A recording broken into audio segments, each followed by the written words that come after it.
Good afternoon, everybody. Welcome to the latest from Borderless Live in conjunction with Not Actively Looking. My name is Anthony Harling. We're here talking about who are you, when is it time to move on? So we're tackling the topic of personal branding and personal branding in relation to career transition.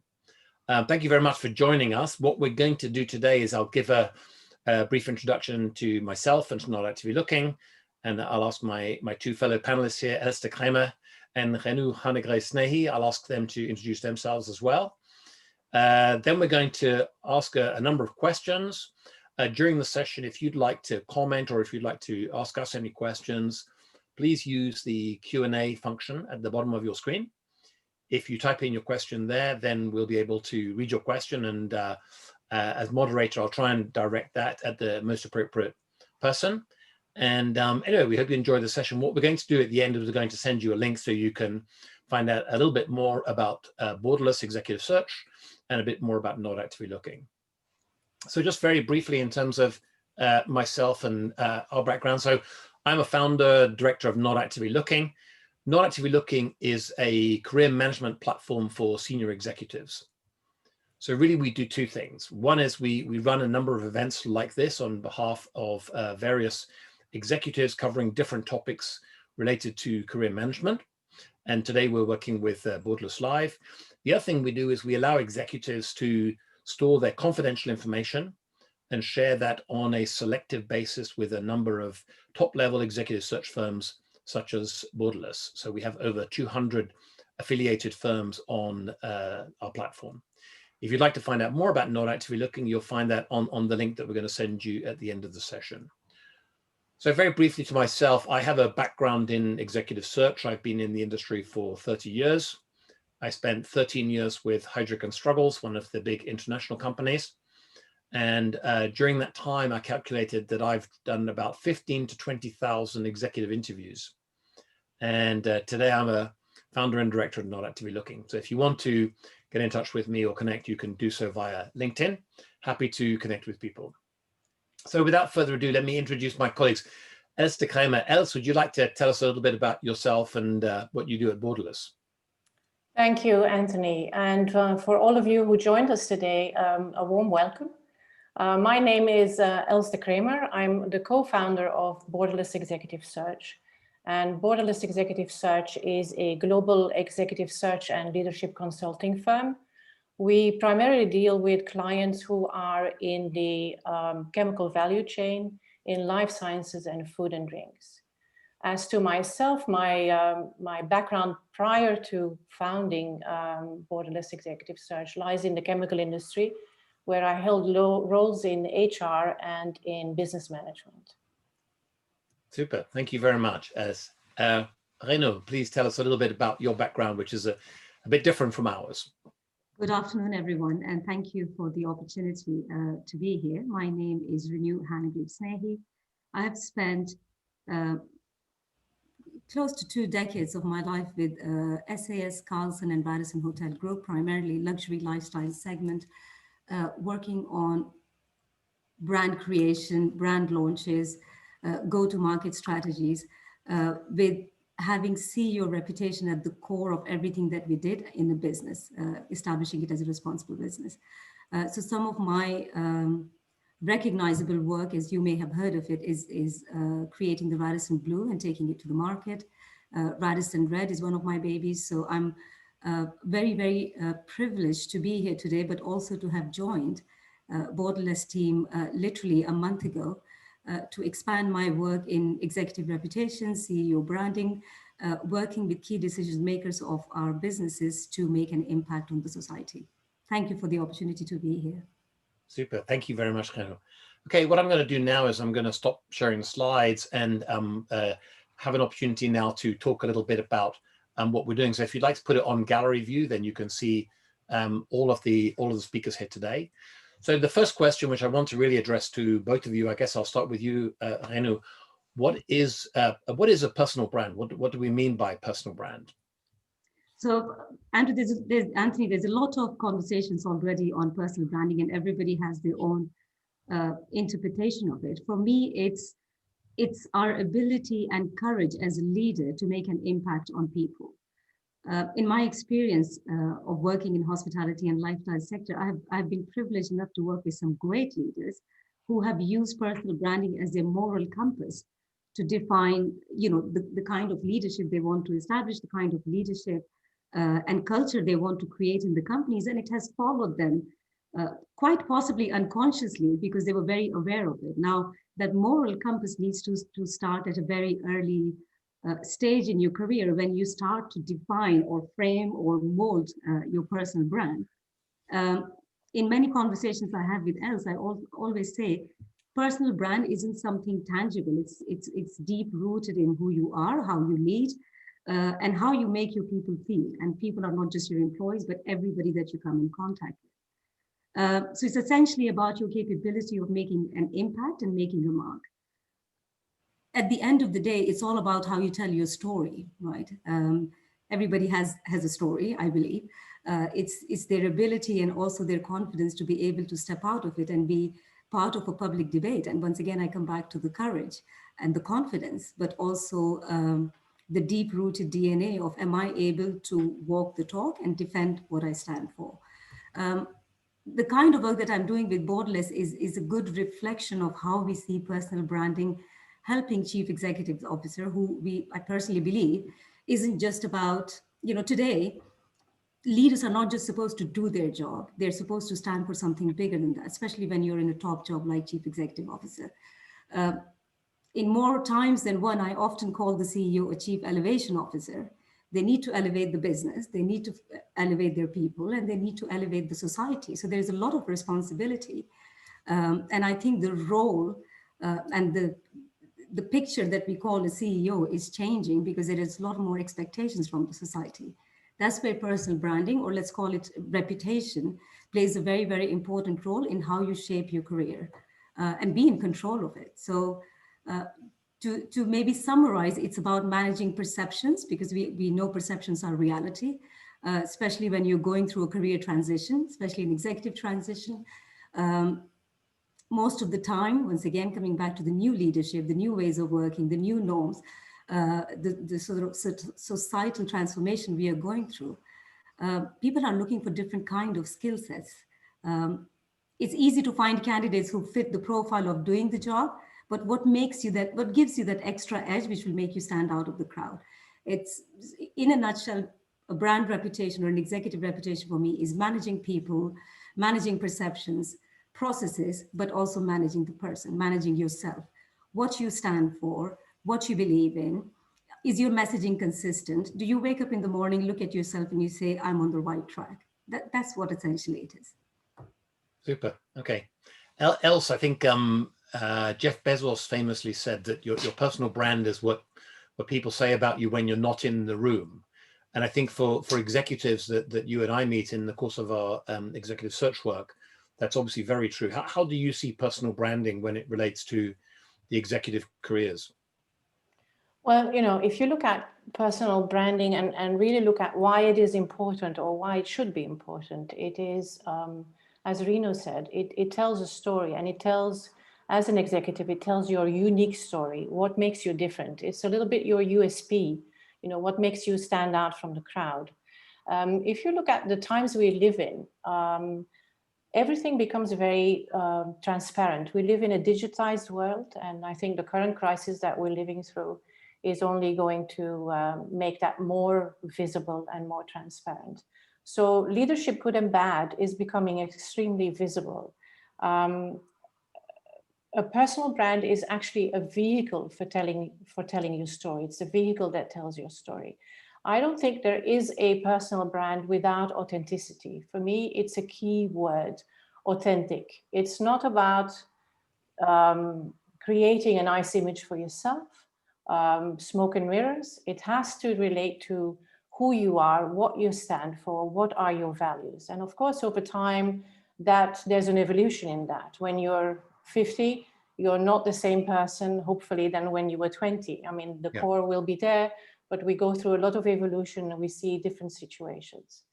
I always like to take the example of Jim Fitterling. I don't know whether everybody in the audience will know him, but Jim is the current CEO of Dow Chemical, and Dow is close to my heart because I did my early career in the company. And Jim became the CEO in 2018.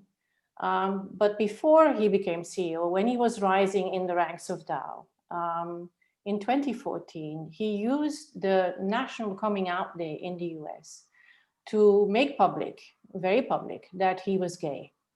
And, you know, we might all say, so what? But in the chemical industry, at that level, you know, chemical industry is reasonably conservative. At that level, you know, that was reasonably unique.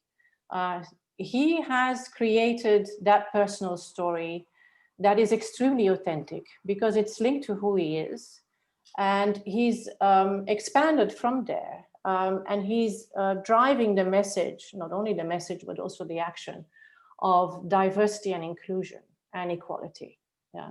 So if you see him speak, if you hear him speak, you will always hear some message about diversity, inclusion, and equality coming out. And it has reaped a lot of benefits, not only for Jim Fitterling, because he has his story, his USP, but also for Dow, because Dow has received already rewards on being, you know, a just place to work, a good place to work. And that spins off in terms of the type of talent that you can attract. It also has an influence on how do you do business? How are you in the market? So it has a real ripple effect into everything you do in the business. And I think it's a great example on how a personal brand is linked to authenticity, and it needs to be. Otherwise, it's, you know, it's hollow, and you're caught out immediately. It's smoke and mirrors. Yeah. The other thing I think that makes it important when you stand out as a leader is that when I use the marketing term, it creates a pull for yourself, yeah, which is, and we'll talk later a little bit about transitioning and, you know, why is it important in transitioning times. But if you create a pull for yourself, you send out the message, this is what I stand for in terms of my capabilities, but also my values. And I think there was a good example when the board of Solvay went out into the market to recruit their new CEO. They had a clear mission. They wanted to actually redesign Solvay as a company, making it more modern and a lot more customer-centric, which, you know, in the chemical industry is not always easy to do because you're in a real B2B pattern. And they attracted Ilham Kadri. Ilham was at that time at Diversey and had actively done a great job in building her personal brand. She's completely different from the mold. When you hear her story from her Moroccan roots, she's completely different. She's female, and also from an ethnicity, she's, you know, and the hurdles that she had to overcome. It's a great story to listen to. And she had at Diversey already built that story of being able to not only be customer-centric, yeah, but also make sure that you interact with all stakeholders. Yeah, so it's not only customers and employees and shareholders, but also the wider community, also suppliers. And so she created an intimacy that was her hallmark. And by choosing her, yeah, she created the pull for herself, but by choosing her, Solvay gave a great message into the market saying, we mean business. You know, when we say we want to transform, we mean business. And, you know, the CEO actually personifies that. Of course, at that time, the hard work starts. Yes, yes. Because you always have to live up to the personal brand that you have. And the more shiny your personal brand is, the more pressure is on you to perform very well. There's a good question here, actually, which one of our audience asked, which is, I assume we're referring to all senior executives, not just to CEOs, which I think goes without saying. I would say for me, the personal brand is really it's the foundation of who you are.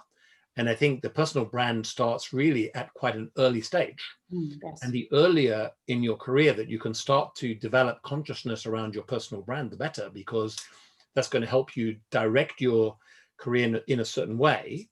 And it's also going to help influence how other people see you. Yeah. So if you position your personal brand as an HR leader or as a procurement leader or whatever it may be, your personal brand is then who you are externally to the marketplace. And the stronger your brand, the more effectively you can leverage that brand in terms of managing your career. Yeah, and just to pick up on that question, if I may, Anthony, for me, it's also not just for people in leadership. Yeah, leadership has different forms. So it's not only leading people in an organization, but it could also be a thought leader. Absolutely. Yeah, So, you can develop your brand. Yeah, and Renu and I had that discussion. You know, you see that in daily life that, for instance, actors are great examples, writers are great examples, people in the arts, you know, they have publicists working for them and they create that brand, that persona for the individual. For me, that's the same for somebody who has 25 years of polymer experience. Yeah, I think your personal brand can start at a very early stage. Very early stage, and I think the earlier you start to work on that developing that brand, the better, because it's part of your career story. And I know career story is something that you're very keen on. Tell us a little bit about why is the personal brand so important? Because for those of us who've worked in executive search for a while, like Elsa and myself, we kind of understand that it is an intrinsic part of your kind of career management strategy. But why is personal branding important? I know. Why do you see that as being important? It's a very detailed question, Anthony. I think deep down we know why it's important. And coming back to what Elle said, right, and quoting Jeff Bezos, you make your reputation by doing hard things well. He said that too. So when you come into a role where your decisions matter to people, your employees, society, stakeholders, you know, anybody that you come in touch with, personal branding becomes important. And I'm often inclined to rethink, you know, the phrase personal branding because it sounds very egoistic. That's not what it is. No. It's about helping you, once again, coming back to that moral compass thing, Anthony, is to keep you on track as a person, because there are so many distractions and there are so many issues that you need to deal with when you're a decision maker. It's important because you want to stay relevant. You know, you may or may not want to have another job, but maybe you want to become a writer. Maybe you want to start your own company. Maybe you want to write a book. Maybe you want to become a coach. Maybe you want to become, I don't know, just somebody sitting on the beach sipping cocktails. The fundamental question is, do you like what you see when you wake up next to you, frankly? Yeah, that's essentially the personal branding. And it's not only about the professional aspect of it, but as a human being, have you touched anybody's life? Have you made an impact? Have you helped people along their journey to grow? In my experience also, Anthony, I think a lot of people, a lot of leaders, senior leaders also don't manage their succession planning very well because they're very comfortable and they sort of say, yeah, I'm good here and I don't think anybody else can do my job better than me. That personal branding helps you to ask those good questions. And I think Els is going to talk a little bit later about the feedback, you know, not just the 360-degree review, but just having the ability to listen to people and to hire the right people to work with you, who can challenge you, who can test your ability to make sound decisions, who can be there for you when there is a challenge, when you know, people, and not just your internal people, but external audience, take media, influencers, key opinion makers, who are all, if they're part of your journey and that branding, they can be a very good ally when you're in crisis. I think also, I mean, you know, what we were saying earlier, Else, is that it's not just at the CEO level that personal branding kicks in. I think it's very much, it's got to be the guiding light of your career. And, you know, in terms of why it's important, Else, it strikes me that, you know, there are, I think, 10 million senior executives in the world. You know, there are over 700 million profiles on LinkedIn. So the personal branding, you know, is based very much on being a very clear, very crisp definition of who you are. And as you say, it has to be very authentic, doesn't it? But I think if you're going to get noticed, if you're going to stand out from those 700 million people on LinkedIn, you've got to have a personal brand that is you, haven't you? Yes. And, you know, it's in part it's self-serving, especially in times of transition. It will serve you. I'm often amazed that in our jobs, when I talk to senior executives that are at the point of transition, and especially transition that is not planned,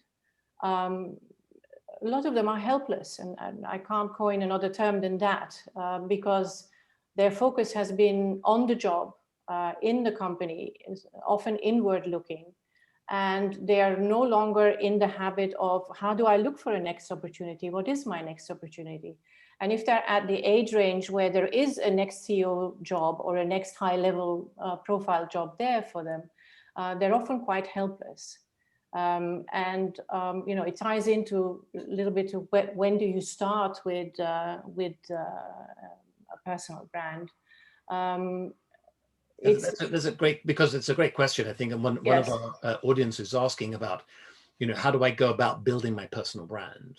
Yeah, I see it as a constant evolution. Actually, it's a constant evolution into a better form of yourself. Yeah, yeah. And it's never ending. It's also never static. When you start your career, it's very much about learning. Yeah, and you always involve others in that learning. You're never on an island. No. You're involving your boss, your colleagues. If you're lucky in an organization, you will be provided with a mentor, and it's always a feedback loop. Yeah. Yeah.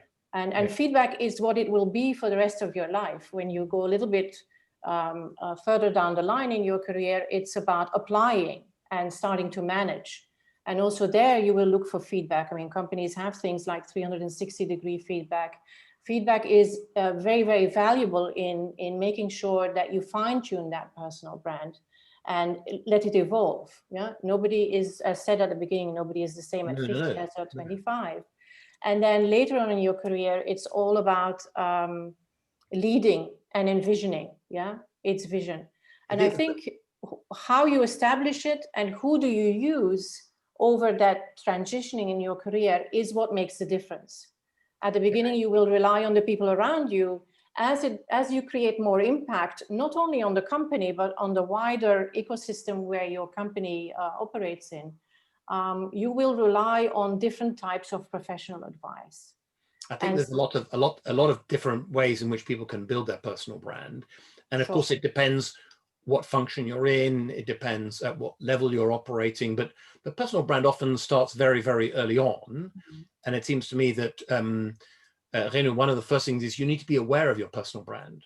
You need to be aware about what is my career story? What is the main theme of who I am? I remember in the UK, we had some television advertising which started 40 years ago for Audi. And they used the words Vorsprung durch Technik. Mm. And they still use the same phrase. They still use it, I think. It's very, very powerful, because when you drive an Audi car, and I have an Audi car which has 127,000 miles on it, you know, but you know it's a strong engineering car. It's a good technology.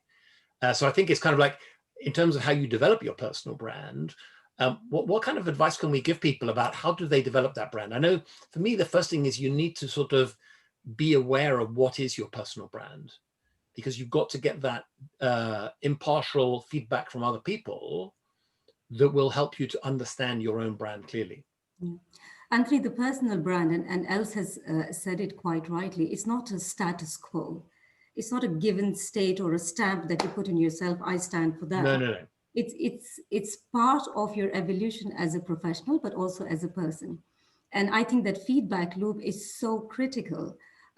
It's also, if the advice I can give to the audience today is, if you are in that, in any role where you have interactions with the wider ecosystem, you know, as Dalai Lama says, I'm a Buddhist, Anthony, he says, if you're only talking, you're repeating what you already know. But if you're listening, you learn something new. That's a very important process and element of growing as a leader. Make sure you're surrounded by people who give you that feedback, because that helps you shape up your brand as you go along.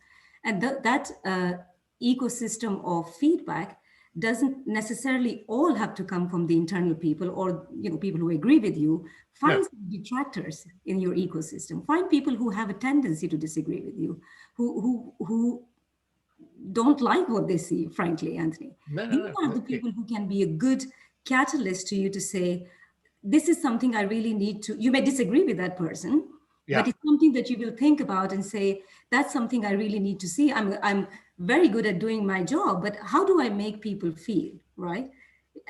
The famous phrase, people don't remember what you did. People don't remember what you said. People remember how you made them feel. That's essentially how you shape up your brand in terms of roadmap to build a brand. Yes, get your story. Everybody has a story. Write it down. Has a story. Write it down, tweak it, add stuff to it, get external people to review it, and keep shaping it up. And develop it. Sorry, Anthony, go ahead. I was going to say, develop your story. I met at the very, very beginning of my career, I met a young man called Philip. And Philip he'd left school at 16, and he'd later worked in a factory on a production line. He went to night school and he learned some computer programming, and he came to meet me for a job interview. And he told me, this was my first time stepping outside of Yorkshire when he came to meet me. But he had this big smile on his face, and he'd worked very hard to get some qualifications. Anyway, I remember this story 30 years later, because it's a very impactful story. It was something about him and this ability to lift himself out and work hard. And we're still in touch today on LinkedIn 35 years later. And he rose to be the top CIO for a big insurance company in Canada. So he's done fantastically well. But I think somebody's asking a question here about mentors and how to find mentors. And I think mentors can play a key role in developing your personal brand, because similarly to your line about speaking and listening, God gave us one mouth and two ears, and we should probably use them in that proportion. So if you can find a great mentor, that will help you to discover your brand, and it will help you to develop your brand, I think. And so the question I wanted to ask Els is, how do we find great mentors? This is coming from one of our audience members.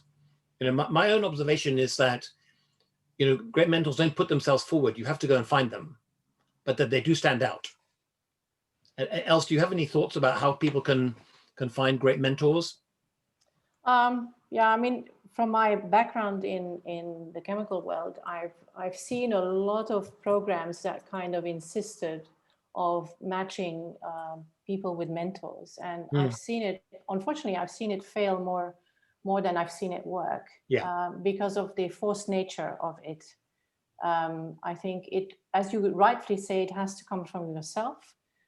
There's a lot of people that will not actively promote themselves as a mentor in an organization, but that definitely, when asked and prompted, will act like one.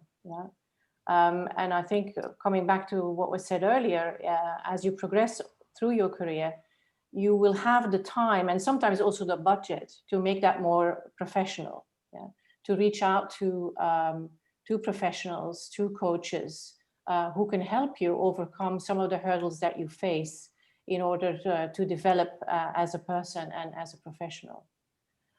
If I may, Anthony, I see a lot of, I'm glancing actually at all the questions that are coming in. Well, feel free, comment on any of them you like. I see a lot of questions that deal with, how do you go about it? And I would actually like to give the mic back to Renu, because I think she can inform quite a lot of the attendees about, what actually do you do when you want to build a personal brand? What is it about? What's a good starting point? Yeah. What's a good starting point, Renu? I think, Anthony, to continue finding that story. Frankly, purpose is an overused word right now, but your purpose as a professional and as a person. And if you have the ability to combine the two from a very early stage in your career, you're able to stay on track, because then it also helps you think, these are the things I don't want to do, which is equally important than knowing things that you want to do. In terms of, it's not rocket science building a brand. It's just understanding who you are as a person. Get your story right. Engage internally is an important one. I always say to Els and also to our clients that we work together, they need to start building their brand from inside out.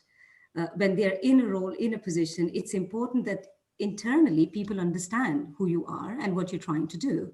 I think a lot of, again, coming back to the executive transitions, I've seen it also in my life, Anthony. A lot of CEOs come in, and I don't want to use the word CEOs, but any sort of chief decision maker would come in and they feel this innate need to change everything.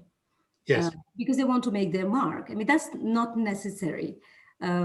It's important to understand the existing culture, what sticks with people, what makes people upset. We also often have the discussion, when you leave an organization, are people going to jump out of joy and throw a party? Thank God. Or are they going to say, what a loss for us, and I'm really going to miss him or her? And then coming back again to your point, how do you find a mentor? If you have built, if you have made that impact on lives of other people, Yeah. in an emotional way or a professional way, they will seek you out as a mentor. They would want you to coach them because you have changed the life of so many people. I've been privileged enough to work with great leaders who have, uh, and I'm not saying they consciously build their personal brand, but because they led by their actions, right? And their actions spoke louder than the words. They are today, highly desired as mentors, as speakers, as thought leaders, as sort of coming in and shaping the strategy of a company.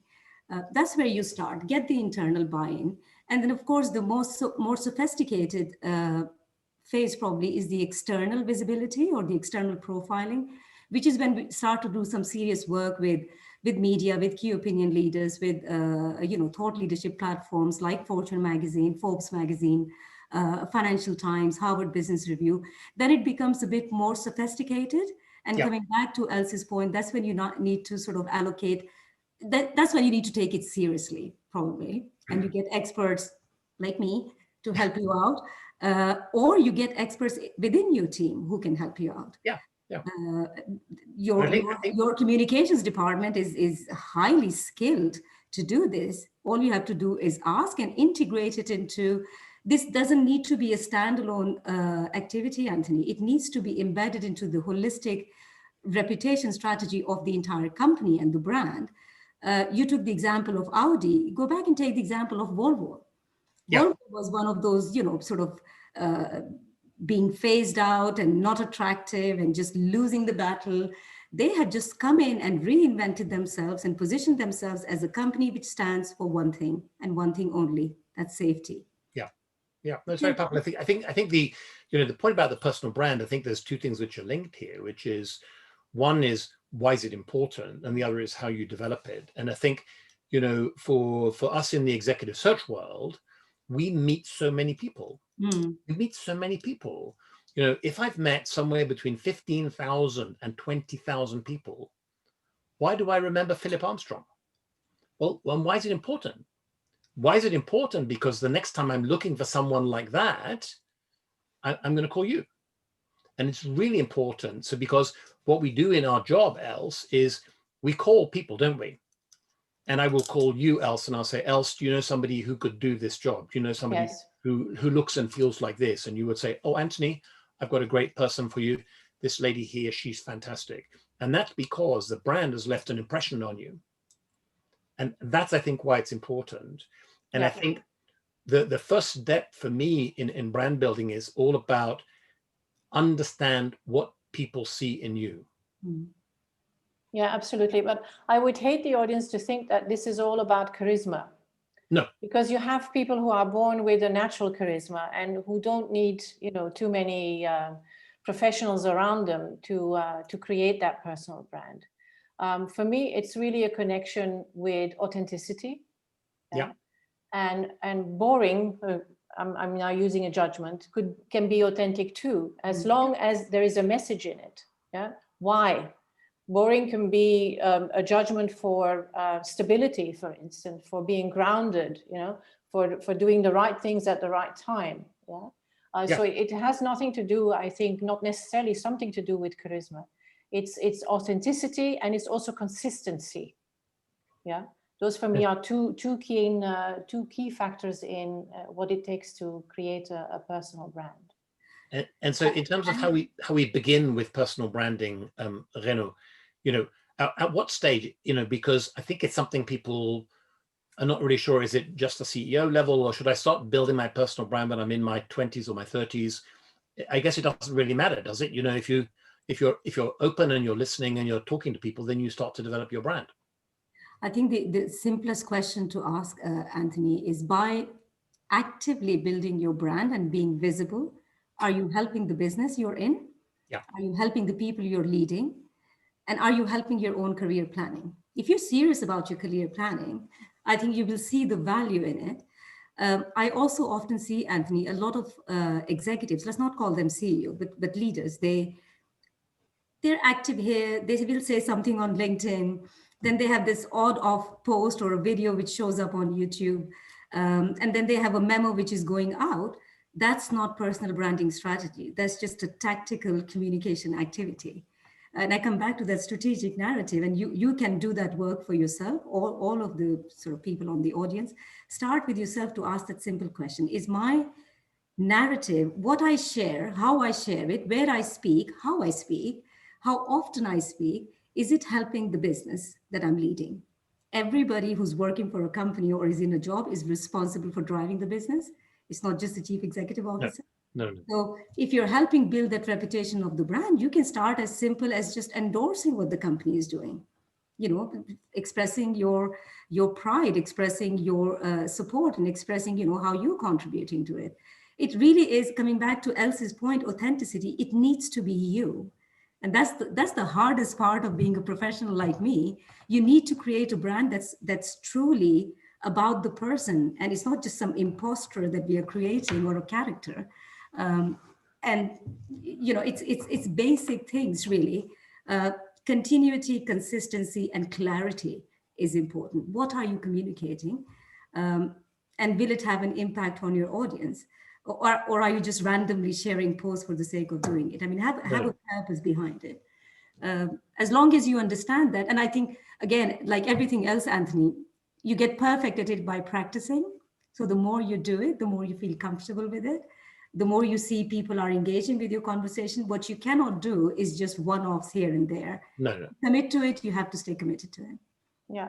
One of the things else that I always notice in executive search is whenever we do a search, one of the key criteria is always the same, and that's authenticity. We're looking for people who are authentic. We're looking for people who know themselves, who have that self-awareness. So one of our questioners, Andrew, I think it is asking, you know, should personal brand be a list of items? And how do you promote that? I don't think personal brand is a list of items, is it? You know, when we're recruiting people, personal brand is much more holistic, isn't it? It can be, as you say, somebody who's just good at finance or good at procurement or good at HR. They don't need to be charismatic, do they? No, it's a full story. It's a full story, and it's not a list of. Of course, there are some key elements in that story, and those key elements will be the anchor for promoting that story or making that story visible internally and externally. Yeah, you will take those anchors forward, but it's certainly not a list of items, and there's some variation over time. So you need to be flexible about, you know, how do you look at it and readdress that. I think what we've seen in terms of personal branding, especially with senior leaders, is that often the help internally is lacking. Yeah. They have great professionals that assist them in communication, both internal, external, public affairs, all of that, but they work for the corporate brand. And often you see that they fail to attach the story of the CEO to that brand. Yeah, and it's actually not so difficult to do, but it's often a miss, and that's why I think CEOs or others in leadership look for external help to do that. Very much like a publicist does that. You work one-on-one with somebody that you can trust, that understands your story, can bring the nuance, the finesse, and can promote, you know, help you to promote who you are, both internally and externally, for the right reasons.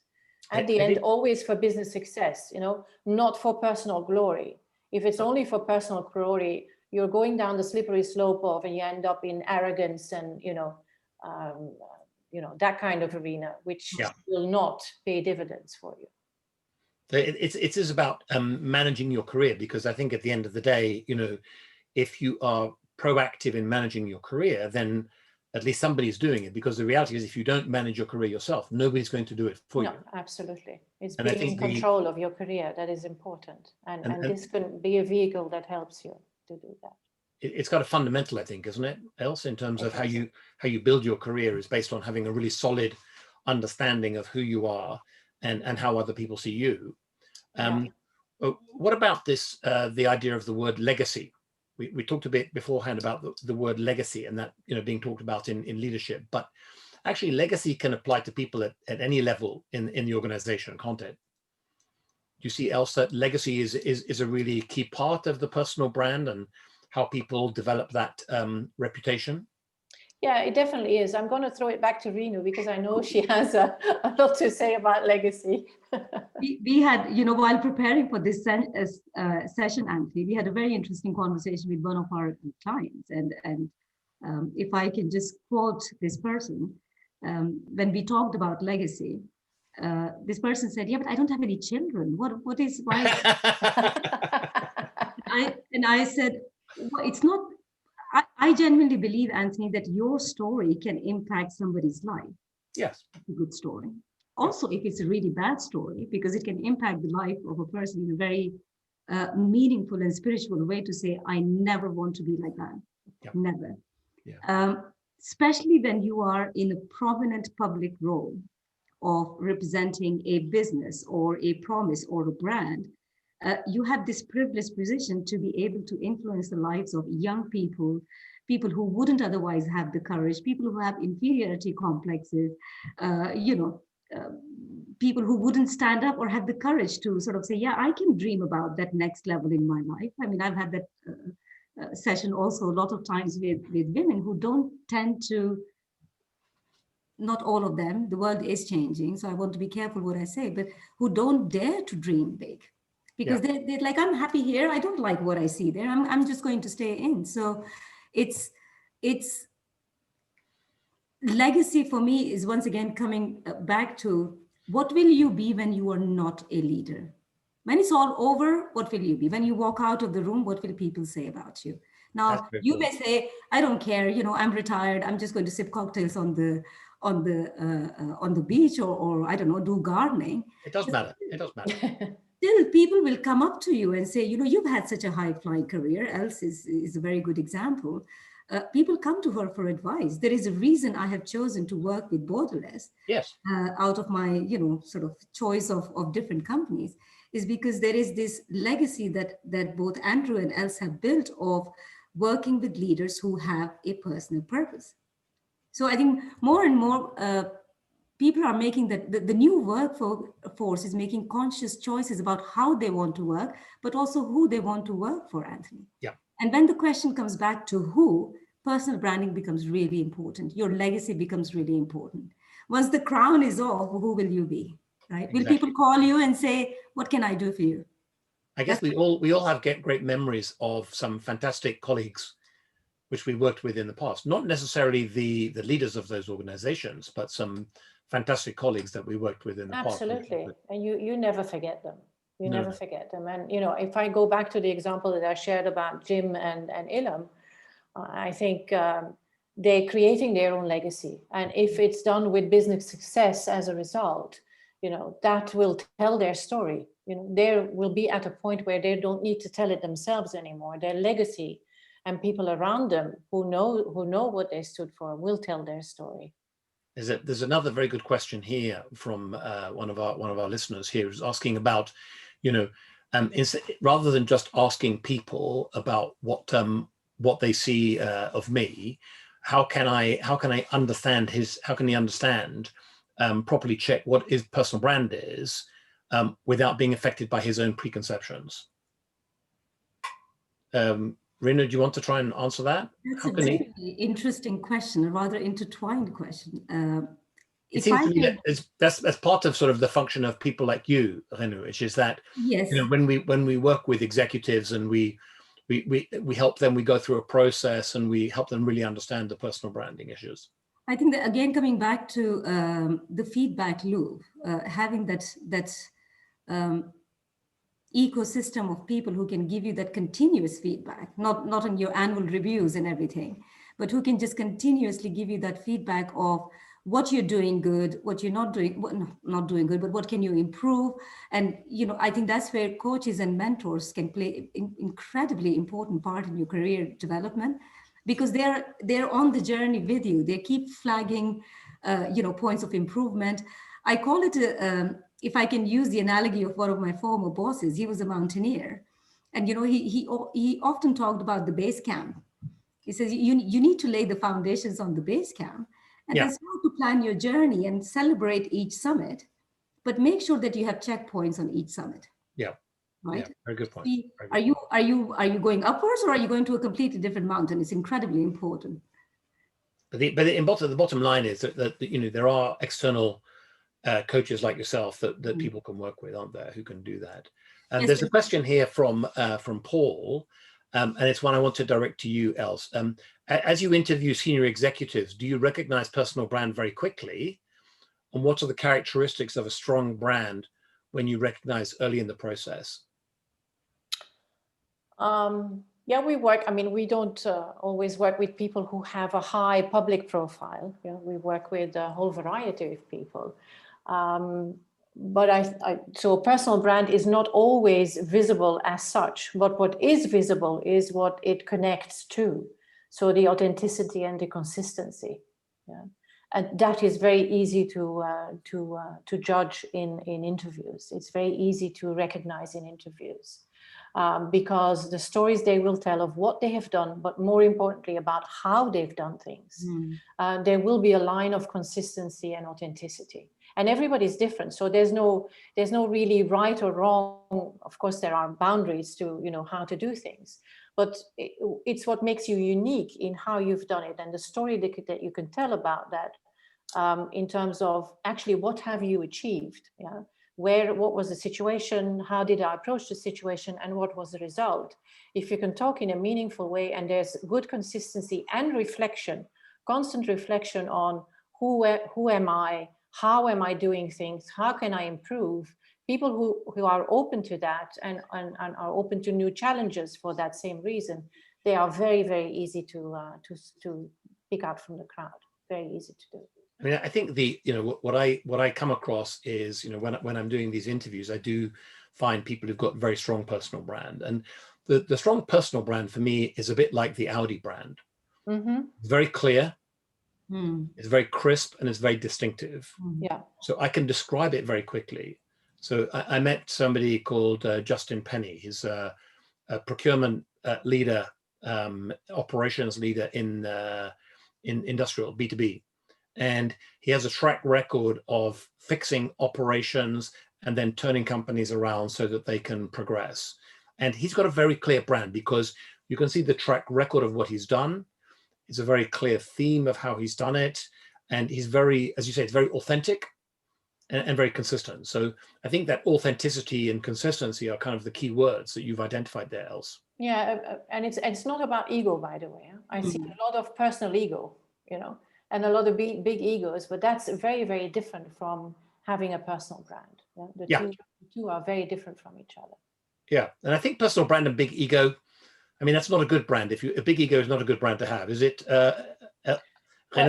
No, Anthony, we in sort of corporate communications and reputation world, we used a terminology called elevator pitch, right? So if you have this 30 seconds in an elevator with, say, George Clooney, and he asks you, what do you do? Yes. So what do you say? I'm a comms person? That's rubbish. So it's getting your elevator pitch right, but also then having the substance to prove it. And that substance comes with the career planning, right? And Els is absolutely right. It's not about you personally. Well, it is about you personally, but it's about the impact you are willing to make and you are able to make on the business and on the wider world. I keep saying it also to our clients and, you know, with the team. A lot of CEOs or executives today are so busy doing their job, they forget the importance of connecting with their people, especially in this world of Zoom life that we are living in. It's so easy to get isolated and to not interact with your team. And I think that's such a missed opportunity for great leadership, because digital makes it so accessible for us to be visible. To be visible more often, internally and externally, you know, pick up the phone, organize a meeting, even if it is just to say, hi guys, how you doing? Everything okay? You know, just to have a cocktail hour online. Whatever it may be, Els, there's a question here from you, from Joanne. How often do you come across executives who can't articulate their personal brand? And I wanted to kind of turn it around a little bit, because I think I remember certain executives that I've met, some of them very, very senior, some of them kind of at the middle level, I would say. Some of them really stand out. because they have a very, very clear brand. And for me, the most enjoyable meetings are the people who have a very clear brand, regardless of level. So how often do you come across senior executives who cannot articulate a brand? What's your experience, Els? No, for me, the test case is always a transition. And we see, apart from interviewing people for specific roles, we at Borderless also do a lot of career development discussions with individuals. And I think we only have those conversations when there is thought of transition. Yeah, I'm not feeling okay where I am. I have other aspirations, whatever it may be that triggers that. And I think at that time, you see how well developed somebody is in terms of their personal brand, and as a result, also the control they take over their career. And I must say, more often than not, that personal brand is not expressed, or it's not thought through, or, the soul searching starts at the moment of transition. Yeah. And it's late. Yeah. When you have to start at the moment of transition, you are not in control. So it's easier, as Renu also said, is to start early. And I liked one of the questions that I saw, are younger people better at this now than the ones that are helpless, that are at the top sometimes when they're in transition? I would say that it's going to be the same journey for everybody. But what I do see and really appreciate about the younger generation is that they're much more in touch with themselves at an early age. Yeah, they are open to soul searching. They're open to feedback, and also when they take a stance, they take it, and there's a rationale behind it. I love that about the younger generation that I see coming through. Very much so. Yeah. Very much so. I think they're also willing to take more risks, else, right? Yeah. They're much more open to trying things and failing at it. Failure is a big word. I think if you're quite far ahead in your career, and that's when you start your personal branding, you will always have that fear of failure, whereas the young generation would be like, what, okay, I made a mistake, I'm going to fix it, or I'm not fix it, but I'm just going to get out of it and explain myself. Frankly, a lot of good actors do it in a very responsible way. Yeah. We don't have all the answers. Nobody does. We are bound to fail. We're human beings. Whereas the younger generation, I think, is much more acceptable of their own failures and learning from it and moving on. Whereas maybe the slightly mature generation is a bit more reluctant to it. And that's why they also don't take personal branding very seriously, you see? No, I think young people kind of do understand the importance of personal branding. And I come back to your two words, authenticity and consistency, Els. And I did a recruitment quite recently for a client, and we were looking for somebody who was head of HR operations. It's not a glamorous role. It's not a CEO role. It's not the C-suite, but it was a very, very important role in the organization. And it was a relatively young guy that we hired in the end. But, I would say, firstly, very good self-awareness, very clear about what his role was in the organization, very clear about what his contribution had been in previous roles. And this clarity and the consistency and the personal authenticity, for me, these were the sort of three key ingredients of building his brand. But it was a fantastic example for me of somebody who had a very, very strong personal brand. And when I talk to people in the company where he's been now for about a year, they know exactly what his personal brand is. It's very strong, very strong. And I think actually, you're right. Renu, I'd just be interested in your observation about the sort of young people, but it does seem to me that they're much more conscious about brand because of this authenticity thing. Yeah, correct. It's a key part of their careers. And what about some of the other issues we talk about? The importance of personal branding, and I guess one of the things which I'm thinking about is it too late, or can somebody always kind of work on that personal branding? Renu, what's your the short answer is always. And I think Els and I also discussed the different stages of executive transitions, right?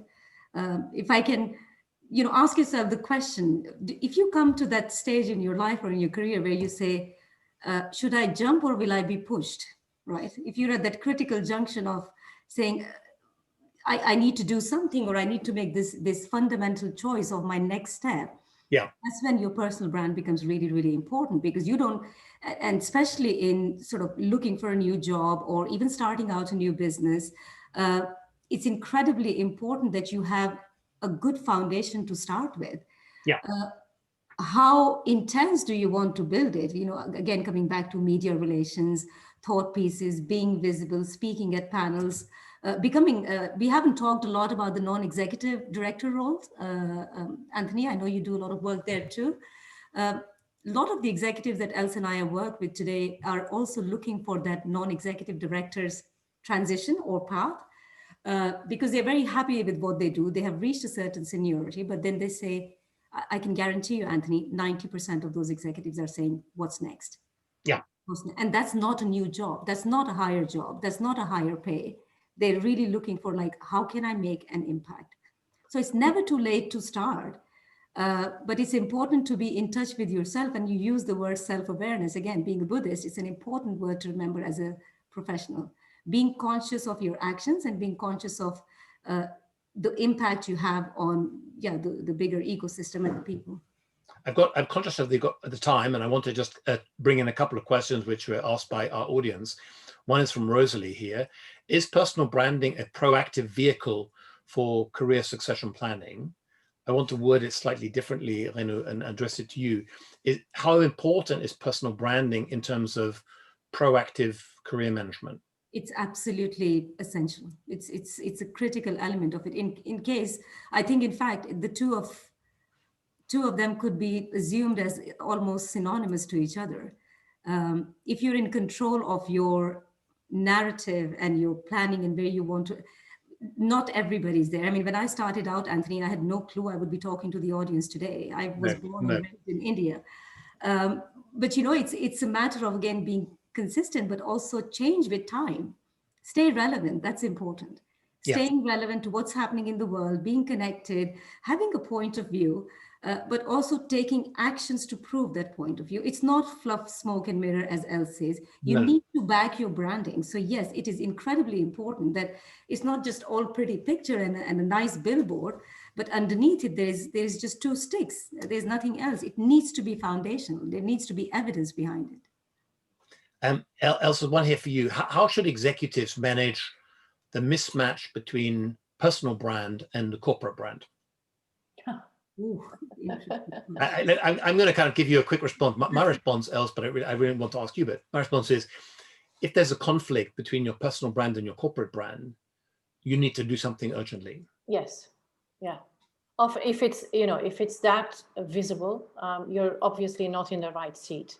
Yeah. If you're there to change things, that's different. Yeah, there can be somewhat of a mismatch, but you're there with a mission to change things. And then we talk about, what do you do in that early phase of transformation, which is a different, we can spend another hour on that. But if you feel that there is a mismatch between your authenticity, what you stand for, and what you can deliver for an organization, and what the organization either will allow you to do or is expecting of you, you need to make some critical decisions about whether you want to stay or not. One last question, and then I'm going to have a final comment from each of you. Renu, what is the best way to differentiate brand from role? It's a fantastic question. I'm hoping I can probably write a book about this, but I think role is what you do. Brand is how you do it. Yeah, brand is kind of who you are, isn't it? It's the essence of it. How we lead matters. It's very, very important. It's the how that makes all the difference. And as once again, Else and I have several discussions, is most of the time when you apply for a job, almost all candidates qualified for the job. Yeah. Almost all. Yeah. They fit the package. No, they wouldn't have applied. Exactly. What's that 1% which will make you stand out? That for me is a brand.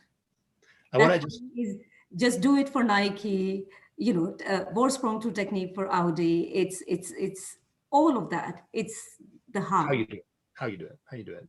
I just got to come to a final comment. I mean, one of the things for me, else that I'm very conscious of, is that the personal brand has to work at sort of 3 levels. I think it has to work at the verbal level. Mm-hmm. So what's your verbal narrative when people are describing you and you're not in the room? Secondly is what I call the digital level.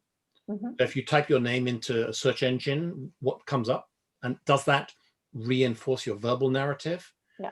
And then the third level is kind of your written resume or whatever that may be. And I think it's really, really important to focus on getting your personal branding right, and if necessary, work with somebody external who can help you on that. But it's got to work at those three levels: the verbal, the digital, and the written. But absolutely, with absolute consistency between all three. Yeah. What's your final bit of advice, Els, for people who are listening to us today? Well, I hope we gave the message that, the importance of personal branding, but also that this is not a thing to do only for senior executives. Yeah. And that it is something that you need to be conscious of when you start your career. I think the single bit of advice that I hand out the most is to young people to stay in the driver's seat of your career. Yeah. Manage the career. Do not let an organization or somebody else, determine how you're going to progress, what you're going to do. Stay in the driver's seat, and something like understanding your authenticity, what you stand for, and what you can contribute to an organization will help you to stay in control. Absolutely. Very good. Renu, what's your passing final advice for everyone? I couldn't have ended it better than what Els has said. It's being in charge of your own destiny. Sounds like a big phrase, but it's being in control of your career. It's being in control of your narrative. It's being, in control of how you want to shape your life on this planet, frankly. You're here, you have a role, you have all the right skills to make an impact. How do you use that position, that power, that resource to change somebody else's life?